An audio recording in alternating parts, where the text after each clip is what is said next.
চাঁদ দুটুকরা হওয়ার ঘটনাটি কোন কোন দেশে দেখা গিয়েছিল আর পরে কি সেটি আবার জোড়া লেগেছিল নাকি নাচলুন্য জেনে নিই। মক্কার সেই রাত আকাশে পূর্ণ চাঁদ ঝলমল করছিল। লোকেরা রাসূল সাল্লাল্লাহু আলাইহি ওয়াসাল্লামকে বলল, আপনি যদি সত্যবাদী হন তবে আমাদের কোনো নিদর্শন দেখান। মজলিসে নীরবতা নেমে এলো, সবার দৃষ্টি আকাশের দিকে। রাসূল সাল্লাল্লাহু আলাইহি ওয়াসাল্লাম চাঁদের দিকে ইশারা করলেন। আল্লাহর হুকুমে এমন এক দৃশ্য প্রকাশ পেল যা মানুষ সারা জীবন ভুলতে পারেনি। চাঁদ যেন দুভাগ হয়ে গেল, এক অংশ পাহাড়ের এ পাশে, আরেক অংশ ও পাশে দেখা যাচ্ছিল। মানুষ বিস্মিত হয়ে গেল, কেউ ঈমান আনল, আবার কেউ বলল এটা জাদু।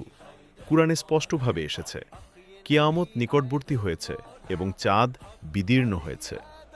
এখন শেষ প্রশ্ন, চাঁদ কি চিরদিনের জন্য দুটুকরো হয়ে রইল? উত্তর হল না, এটি ছিল একটি মুজিজা, আল্লাহর নিদর্শন।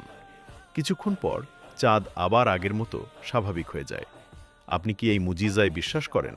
কমেন্টে লিখুন।